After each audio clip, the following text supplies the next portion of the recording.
Tayo ay nabubuhay sa mundong may liwanag at dilim.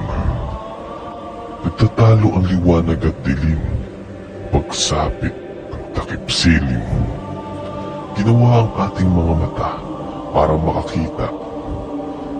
Pero pag kumagat na ang dilim, gaano ka kasiguradong nakikita mo sila? Ako nga pala si Six, ang maglalapit palalo sa kasagutan na inyong hinahanap. Simulan na natin ang pakikinig.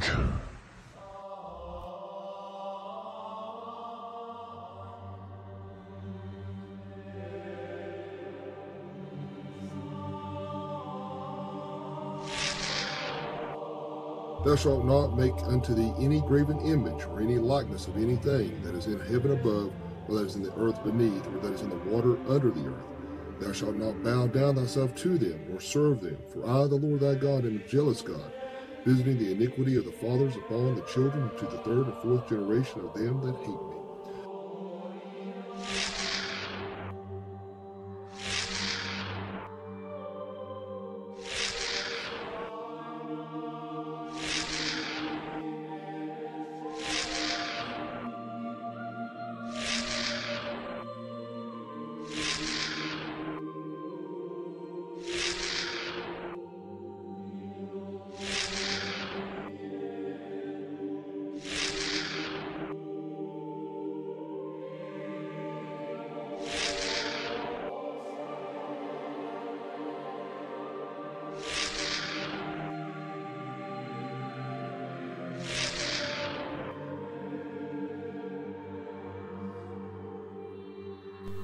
Pero bakit nga ba ang Roman Catholic ay punong-puno pa din ng mga imahe, simbolo at mga estatwa na kung hindi mo susuriin maigi ay magmumukha lang itong palamuti sa mata ng normal na taong walang alam tungkol sa mga simbolo nito. At ang mga namumuno sa simbahang ito ay nilalayo ang mga tao sa pagsuway sa ikalawang utos ng Diyos.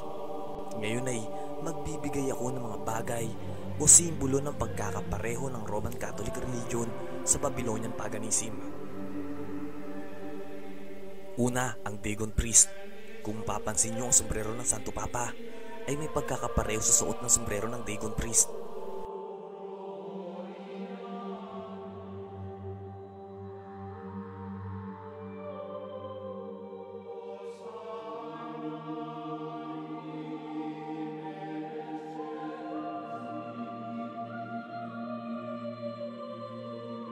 Sino nga ba si Dagon? Si Dagon ay ang ancient god na sinamba ng mga early Amorites. Isa rin siyang pangunahing Diyos o marahil ay ang punong Diyos ng Philistine na nakasaad sa Biblia. Sa Joshua 19 verse 27, makikita ang word na Bet Dagon. Ito ay lugar kung saan ipinangalan nila ito kay Dagon. Siya ang Diyos ng masaganang ani. Pansinin ng ilang larawan, sinadya nga bang gayahin o ito ay aksidente lamang?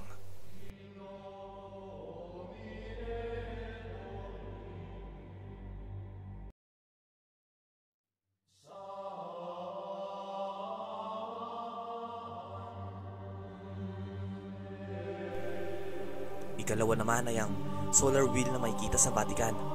Makikita nyo ang struktura nito na parang araw.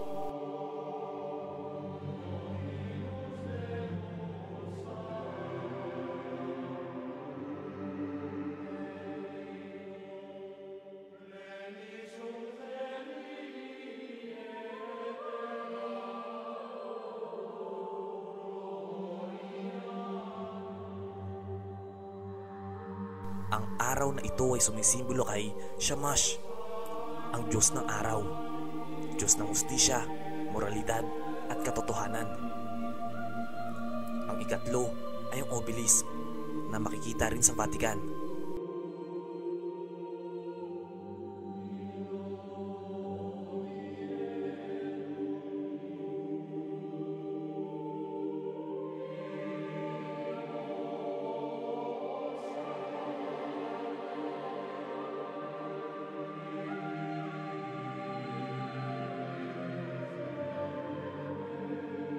Ang mga obelisk ng sinaunang Ehipto ay kumakatawan sa benben.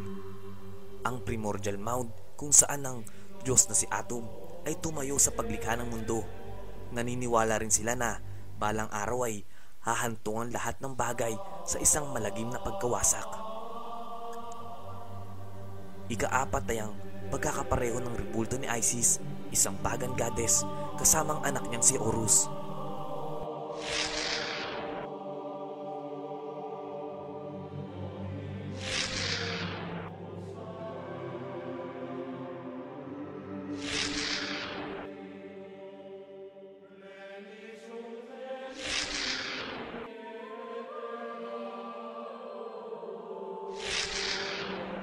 Ika-5 ay ang upuan ng Santo Papa na may baliktad na krus.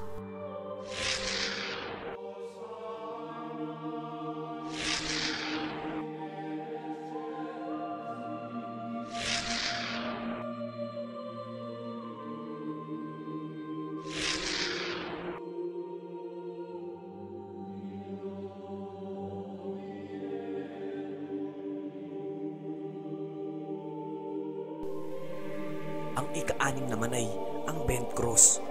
Mapapansin niyo ang hawak niyang crucifix sa kanyang kaliwang kamay. Pag-aralan ito ng mabuti at malalaman mo na hindi ito isang tradisyonal na cross lamang.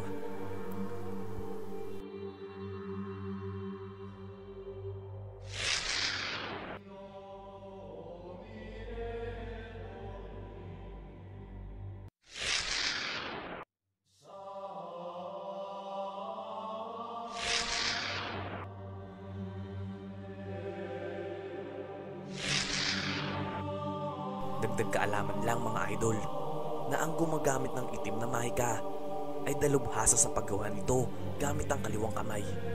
Si Pope John Paul II ay lantarang ipinapakita ito sa mga tao. Ang crucifix na ito ay kilala bilang bent cross. Ngunit ano ang ibig sabihin nito?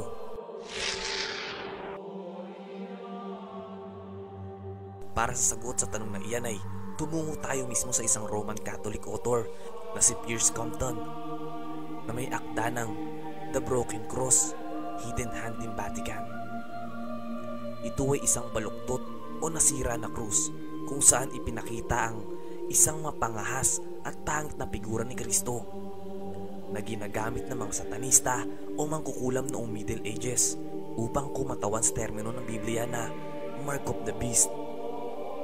Sa makatuwid, ang pagharap ni Pope John Paul II sa maraming tao, hawak ito ay nagpapakahulugan lamang na para sa lahat ng mga occultist sa buong mundo na siya ay hindi isang tradisyonal na Santo Papa.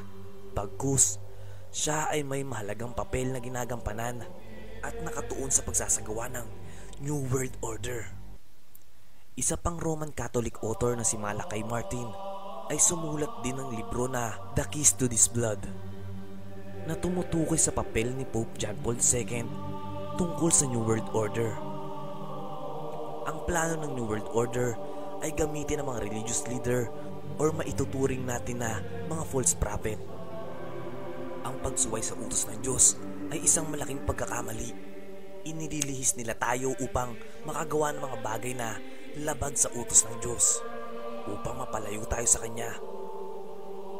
Mga idol, walang masama sa relihiyon dahil ito ay aral. Nagiging masama lang ang relihiyon kung ang mga aral nito ay baluktot na gaya ng sa bent cross.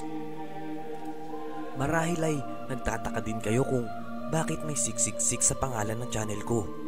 Dahil lang lahat ng kademonyohan na ginawa ng mga sumusuway sa utos ng Panginoon ay ilalabas na natin. Nakatago lang ito sa kwarto ng aking isipan. At ngayon ay isa-isa nating isisiwalat. Huwag kayong mag-alala mga idol dahil pinapangako ko na isa ako sa mga tutulong upang puksain ang Mark of the Beast sa pamamagitan ng pagbibigay impormasyon sa inyo at mailayo kayo sa maling gawa. Hanggang dito na lang po. Gaya ng katulad kong sinasabi, hindi na tayo pwedeng maging mangmang dahil tayo mismo ang niloloko ng mundo. Huwag kang magpapaloko sa mundo mo kinagagalawan. Imulat mo ang mata at lawakan ang isipan.